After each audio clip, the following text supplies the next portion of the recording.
Muy bien, en primer lugar, gracias Pablo. No sé dónde se... Allá. Gracias Pablo, a ti y a tu equipo por invitarnos a esta mañana y esta tarde. Gracias también a los colegas con los que comparto la mesa. Lo que yo voy a ofrecer se llama Sopló sobre ellos y dijo, de Juan 20:22, el espíritu del resucitado y la emergencia de una antropología pascual del decir.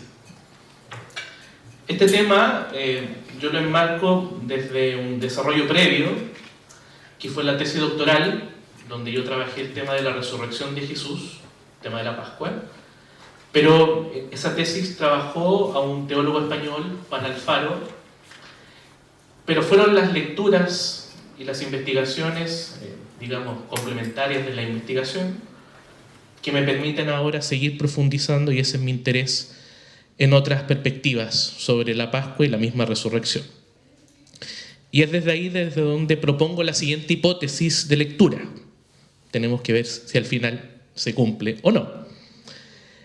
El envío que el resucitado realiza del Espíritu sobre la comunidad de los discípulos permite que los procesos de enunciación, puestos en crisis por el trauma de la cruz, la muerte de Jesús, vuelvan a desplegarse de manera de articular una antropología pascual del decir. Esta categoría, la antropología pascual del decir, quiere continuar abriendo otras perspectivas y otras pistas de lectura a la Pascua. En un primer momento voy a explicar brevemente los elementos que componen la tesis o la hipótesis de lectura que acabo de enunciar. La idea de enunciación truncada tiene que ver con que los procesos subjetivos, luego de la irrupción de un trauma o de un acontecimiento crítico, quedan puestos en suspensión. Los autores que han trabajado estos elementos concuerdan que los sujetos, a raíz de un evento traumático, pierden los puntos de referencia lingüísticos, situacionales, religiosos, sociales. El trauma sería entonces la muerte de Jesús con toda su potencia crítica. Si nos estamos acercando al relato de Juan 20:22 como texto ejemplar que me invita a pensar, aunque no es una exégesis, sino que se enmarca en el ámbito de la antropología, reconozco yo en ese texto que la falta del decir o del poder articular una inteligencia discursiva podría estar marcada narrativamente por las puertas que están cerradas por miedo a los judíos. Y es totalmente comprensible, digamos, que en esa estructura traumatizada los discípulos pensasen que los próximos detenidos serían ellos. De hecho, el miedo, en cuanto a emoción básica, algunos autores hablan de la más originaria, tiene que ver con la supervivencia. Me escondo para sobrevivir. Y la topografía casera de la casa se hace simbólica. Así lo dice, por ejemplo, Matías Rivas, hablando de la ciudad. Cada uno tiene un mapa sentimental de la ciudad, una cartografía que remite a lugares que nos marcaron emocionalmente. Algunas esquinas por las que evitamos pasar y otras que indagamos. Hasta ahí la cita. Las puertas cerradas tienen un símbolo sugerente en la estructura general de una casa. Hay autores que, por ejemplo, han leído psicoanalíticamente el lugar de las puertas de una casa, especialmente como símbolo que separa el mundo interno y la exterioridad, los peligros de la seguridad, lo conocido de lo desconocido. Hay algo así como una ficción arquitectónica, una producción semiótica, ya que salió el tema semiótico, de la construcción que muestra que la puerta es un límite. En palabras del psicoanalista y literato Patrick Abraham, comillas, la casa es un envoltorio, protege, permite los intercambios. Hasta ahí la cita. Estas mismas intuiciones las encontramos en Gaston Bachelard y en La poética del espacio, quien habla de la intimidad de la casa y que estar fuera de ella puede ser signo de habitar un ambiente hostil. Por su parte, otro autor, Josep María Esquirol, dice que la casa salva. Pero se pregunta, ¿de qué nos salva? Y responde, nos salva por de pronto de la inmensidad, la poderosa inmensidad con talante de abismo, dice el autor. Así las cosas, podemos indicar que la casa de los discípulos es un espacio tensionado y tendiente a la performatividad. Decimos esto porque la tensión va desde el viernes en la tarde, con toda la angustia y el duelo del sábado. No voy a hablar más del duelo porque la última ponencia trata del tema del duelo. Y con las noticias inarticuladas que van llegando el domingo por la mañana. Las puertas físicas y simbólicas están cerradas, es decir, no hay relato, no hay decir a causa del trauma. Pero es en medio de esa imposibilidad donde el resucitado se manifiesta, Juan 20, 19, no siendo las puertas cerradas una imposibilidad para entrar. Para autores como Secundino Castro, el gesto de estar en medio significa que, comillas, esa paz mesiánica alcanzará a todos por igual. Hasta ahí la cita. A su vez, el gesto pascual de puertas que no resisten la cerradura es una activación de lo performativo, es decir, de la irrupción de una grieta, de una fisura o de un punto de fuga, a través del cual se genera un nuevo discurso o una nueva interpretación. La puerta del sepulcro ya no está, y las puertas de la casa trastocan su función de ser espacio de límite miedo a apertura, decir transformado y alegre. A partir de esto, nos podemos preguntar sobre los frutos de la presencia y del soplo. Y el texto lo dice, el anuncio de la paz. Para José Cava, comillas, la paz es en último término fruto de la venida y manifestación de Jesús. Por su parte, Santos Sabugal, comentando estos versículos, escribe que la mención del primer día de la semana hace referencia a la práctica eucarística de la comunidad y que es en medio de esa dimensión del culto donde Jesús viene y, comillas, despejó el miedo de los discípulos a los judíos o su temor a la muerte, con pruebas concretas de haber vencido a ésta. Lo hizo ante todo dándoles el pletórico don mesiánico de la paz. Hasta ahí la cita. Por su parte, Francis Moloney comenta este texto diciendo, comillas, su presencia, la de Jesús, a pesar de que las puertas estaban cerradas, es un indicio de su victoria sobre las limitaciones que las circunstancias humanas suelen imponer. Hasta ahí la cita. Por lo tanto, la irrupción del soplo de paz, o incluso sería relevante hablar de un soplo de pacificación o de un soplo pacificador, vendría a suponer que la experiencia del trauma no es eliminada, sino que se abre un proceso de resignificación de la misma experiencia crítica. Y esto es paradójico, porque la paz no abole la crisis, sino que la hace mirar desde otra perspectiva, desde otra enunciación, desde otro gesto. Aquí se está abriendo un proceso entonces de resignificación en el espíritu. Si la crisis se elimina, o si la cruz se elimina del horizonte hermenéutico de la comunidad, esa misma comunidad suprime un elemento central en su propia formulación identitaria. La comunidad pascual es tal porque tiene la cruz y la resurrección, casi como una sístole-diástole de su constitución originaria.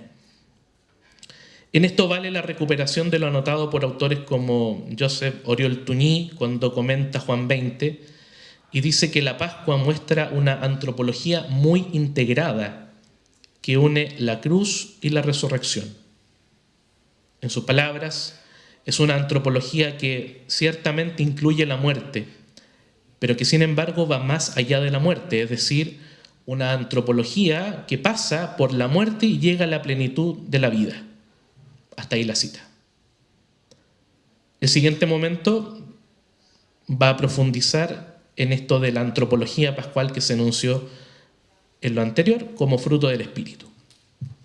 Por lo tanto, el lugar que el Espíritu del resucitado tiene en la tarde de la Pascua tiene que ver con la posibilidad de estructurar una nueva comprensión articulada en el decir. Sin el nuevo soplo del Espíritu, la corporalidad de la comunidad no tendría consistencia pascual, a la vez que este soplo es plenitud del soplo originario dado a Adán en el paraíso, Génesis 2:7. Adán, con el soplo, se transforma en un viviente y la comunidad, con el soplo, es capaz de enunciar su relato de manera novedosa. Por lo tanto, el espíritu tiene una función de performatividad, en tanto cuanto transforma la subjetividad tanto de Adán como de la comunidad. Sería interesante ampliar estas ideas hacia, por ejemplo, una performance neumatológica o hacia una neumatología como acción performativa. La filósofa Diana Taylor postula una política performativa de la presencia. La presencia o el estar presente para Taylor supone que existen espacios de reconocimiento de identidades vinculadas. De esta manera, la cuestión de la performance abre espacios de subjetivación específicas o de irrupción de nuevas subjetividades, las cuales emergen gracias a la irrupción de un acontecimiento específico. A nivel teológico, esta performance pascual es neumatológica. Estas ideas no las alcanzo a desarrollar en esta ponencia, más las enuncio con la intención de ampliar la discusión en futuros espacios académicos. Por ahora quisiera atender un vínculo en la relación don del espíritu, vida y decir. Don del espíritu, vida y decir. Esta suerte de trinomio ya está marcada desde los orígenes de la historia. Adán recibe la ruaj, se transforma en viviente, se pone a hablar y empieza a nombrar a los animales. Para Pablo, el espíritu es quien resucita a Jesús de entre los muertos, Romanos 8, versículo 11. Cristo es el viviente, Apocalipsis 1, 18, que puede volver a decir. A su vez, ese mismo viviente con mayúscula sopla, dice y permite que la comunidad reciba, hable y perdone. En palabras de Secundino Castro, Jesús insufla sobre ellos, y esta expresión alude a pasajes paralelos en los que se habla de la transmisión de la vida. Seguramente, dice el autor, el paralelismo más próximo es Génesis 2:7. Misma opinión tienen autores como Juan Mateos y Juan Barreto, que vuelven a reconocer que el verbo usado por Juan, soplar, exhalar el aliento, tiene una lectura con Génesis 2:7. De esta manera, la antropología pascual del decir afecta tanto a Jesús como a la comunidad, y porque afecta a Jesús puede afectar a la comunidad. En la nueva enunciación de la comunidad, fruto del acontecimiento pascual, surge un sentido transformado para la vivencia de la misma condición de los discípulos, los cuales están marcados por la Pascua y son capaces de un decir renovado, un decir más amplio, un decir movilizado por la transformación de la propia subjetividad. Los procesos de enunciación permiten decir el acontecimiento, y en palabras de Adolphe Guéché, quien sigue de cerca a Paul Ricoeur, no hay acontecimiento más que para quien pueda narrarlo, hacer memoria de él, crear archivo y relato. En esta perspectiva se comprende cómo para el cuarto evangelio el espíritu tiene una función de interpretación y de memoria para la comunidad. Juan 14, 26, 27. En palabras de Oriol Tuñí, el Paráclito en el Evangelio de Juan tiene una función fundamental, la de enseñar y de iluminar los trazos de la vida de Jesús. Hasta ahí la cita. Surgiría así el siguiente axioma. Si el espíritu tiene la potencia de hacer emerger el decir en medio de la crisis pascual, el acontecimiento de la Pascua es posible de comprender gracias a la acción transformadora del espíritu. El poder narrar, hacer memoria, guardar y relatar el acontecimiento de la Pascua no es comprendido como una facultad meramente humana, sino que tiene en su constitución la fuerza del espíritu, condición de posibilidad del decir pascual. Al finalizar, quiero ofrecer 3 claves para seguir imaginando la antropología pascual del decir, que es fruto del espíritu, en vistas a la construcción de la paz, que es el sentido último de este espacio académico. El presente congreso nos ha propuesto pensar e imaginar cuáles son las potencialidades teológicas para pensar una teología del espíritu en vistas a la construcción de la paz. Como finalización de esta sencilla reflexión, quisiera proponer 3 cuestiones que, a mi entender, y en sintonía con todo lo que dije anteriormente, pueden dibujar algunas líneas de sentido para los propósitos del Congreso. Primero, la relevancia del testimonio. La antropología pascual del decir ha sido definida, a mi entender, aunque es una categoría que no está, digamos, explícita, una categoría exploratoria en algún sentido, como la capacidad que el espíritu tiene de posibilitar la resignificación de las crisis trauma de los seres humanos. Narrativamente hemos visto cómo el cuarto evangelio coloca especial atención a que los discípulos que estaban escondidos y con las puertas cerradas son sacudidos por la presencia del resucitado que dona el espíritu bajo la imagen del soplo y del decir. Y aquí digo yo, el decir crístico permite el decir antropológico. Esta lógica es interesante y la entendemos en el marco amplio de la capacidad del testimonio que los cristianos y cristianas hemos de ofrecer como fruto de la Pascua. La Pascua abre a la paz que es don del Espíritu y que se hace concreta en que los relatos de los discípulos se vuelven a abrir. Por ello el testimonio en cuanto a articulación específica del decir creyente que está sustentado en la Pascua hace que las puertas de la casa se abran y los discípulos salgan a anunciar el acontecimiento de la resurrección. Segundo punto, la centralidad de una teología emotiva. En segundo lugar, los caminos que se abren para pensar una teología emotiva, es decir, el reconocimiento de que las emociones son fundamentales en la comprensión antropológica en general y en particular en la antropología pascual del decir. El texto joánico que ha inspirado esta reflexión tiene dentro de sí un cambio en las emociones de los discípulos. Al comienzo se dice que están encerrados con miedo. Ahí utiliza el fogón, que es bien interesante porque hace que uno se retroceda ante lo inesperado. Y cambia eso con la irrupción del resucitado que hace que los discípulos experimenten regocijo o alegría. Esta cuestión me lleva a pensar qué lugar actual le vamos dando a las emociones vividas por los sujetos. Las emociones hablan de las estructuras encarnadas e históricas que nos sostienen y que es por dicha perspectiva encarnatoria que nuestra acción tendiente a la paz se va vehiculando de maneras más específicas. La paz, aun cuando no es una emoción, sí va acompañada por un mundo emotivo específicamente positivo, liberador o sanador. Lograr la paz hace que el mundo de la persona, personal, social, cósmico, pueda planificarse. Con ello el don del Espíritu, en la tarde de la resurrección, que es en sí mismo fruto del tiempo mesiánico, permite que la vida humana experimente la transformación. Las emociones son transformadas en la Pascua con la acción del Espíritu. Nuestras teologías están invitadas a tomar conciencia de estos cambios y a proponer inteligencias sentipensantes que abran los desarrollos epistémicos y los trabajos prácticos. La antropología pascual del decir, por lo tanto, es una comprensión sobre el ser humano que considera y debe considerar el mundo emotivo del sujeto activo en el proceso del creer. Finalmente, la relevancia de la presencia.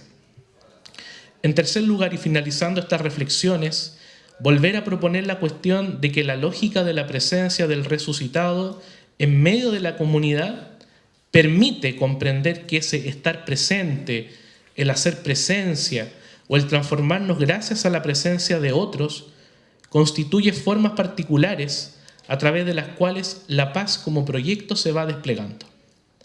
El resucitado en su hacerse presente da paz a los discípulos. Por lo tanto, los caminos de la construcción de la paz implican que la presencia compartida se establezca como una específica clave de actuación humana y creyente, siendo esa misma presencia un espacio performativo. Somos transformados gracias a la presencia de Jesús y gracias al envío del Espíritu, que a su vez nos envía fuera de la casa con las puertas cerradas, de manera de poder continuar ampliando esa performance originaria acontecida en la tarde de la Pascua. Muchas gracias.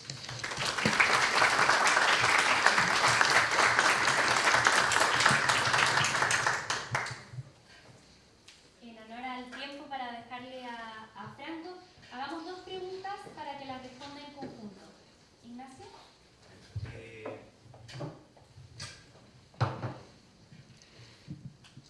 Oye, me encantó.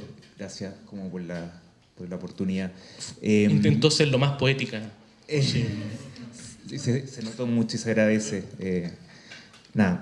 Mientras te escuchaba pensaba en a partir del concepto que planteabais de la pacificación, pensaba como en Max Horkheimer, como la modernización, ¿no? Como este proceso abierto, y a Emanuel Falque, que dice que, bueno, en su trilogía pascual, pero principalmente en Pasajes Getsemaní, esta lógica de la muerte, nunca vamos a dejar de mirar a la cara de la muerte, ¿no? Hay algo de la muerte que nos sostiene y que nos amarra. Considerando eso y tu ponencia, dos preguntas y la anoté mejor. ¿Hasta qué punto podemos entender como el decir pascual como un relato siempre inacabado, porque el miedo no está suficientemente superado? Y por tanto, ¿hasta qué punto el silencio se puede entender como un decir más fidedigno de ese momento de cruz? Eso, gracias. Profesor. Sí, yo tengo una pregunta o comentario, ¿no? Y me gustó eso de que queda el decir abierto, ¿no? Con la experiencia pascual. Y claro, la muerte de Jesús, maldito de Dios, el que colga el madero, es una especie de echada al suelo totalmente de la palabra de Jesús, por lo cual lo había condenado a muerte con razón. Como maldito de Dios, quédate callado. No es palabra de Dios lo que tú dijiste, es blasfemia. Ese es el tema, esa es la crisis de la muerte de Jesús para su propio discipulado. Por eso lo abandonan todos, ¿no? Entonces, para mí, el tema es la experiencia pascual devuelve la palabra, es decir, con esa experiencia que Jesús vive, por tanto, tenía razón en aquello por lo cual fue condenado a muerte. Recupera la palabra. Aquello que el Evangelio de Marcos, el más antiguo, dice que a las mujeres, el ángel les dice, me verán en Galilea. Galilea es el lugar de la palabra de Jesús, desmentida por su crucifixión. Y ahora recupera la palabra en Galilea. Y los evangelios propiamente tales son posteriores al querigma. El querigma es como el prólogo de los evangelios. Si la experiencia querigmática hoy no sabíamos nada de lo que había dicho y hecho Jesús, habría quedado acallado por su fracaso. ¿Ya? La experiencia de que vive recupera la palabra de Jesús, recupera Galilea. Y se escriben los evangelios de lo que dijo en Galilea, porque Dios ha ratificado que tiene razón en aquello por lo cual lo condenaron a muerte. De que ese maldito de Dios es el bendito de Dios, ¿no? Ese tema de recuperar la palabra gracias a la Pascua, que marca históricamente que de ahí parte el interés por conservar y retomar lo que Jesús había dicho y hecho antes de morir, o si no hoy no sabríamos nada de eso probablemente, fue posible por la experiencia pascual, que le volvió la palabra. Eso me gustó la expresión. Voy a responder así muy brevemente. Juan Jaime y Adorno van a decir que el verdugo no triunfe sobre la víctima. Y en Auschwitz no hay relato. Ahí yo recomiendo leer a Jorge Semprún, ese sobreviviente de los campos de exterminio de familia española, que él tiene un libro que se llama así como Ejercicios de Sobrevivencia, o la escritura como sobrevivencia. Y es muy interesante, yo leer el psicoanálisis, me gusta mucho ese tema, sin ser psicoanalista, digo, cómo la escritura tiene una función terapéutica. Y a lo mejor es un carril, pero bueno, lo digo igual. ¿No será que también los evangelios tuvieron en el fondo esa intención de resignificación del trauma?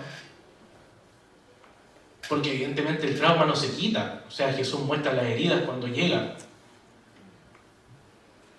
Entonces, y lo hablé alguna vez con Franco, nosotros vivimos en una permanente condición de sobrevivencia todavía. O sea, Pakistán y la India en este momento están viendo que lanza la bomba nuclear primero. Y es paradójico que eso pase en medio del cónclave, ¿eh? Lo dejo como una lectura casi estomacal. Sí. Y es muy interesante también eso, y con eso termino, de que efectivamente la palabra fue resucitada. Solo digo eso. Muchas gracias.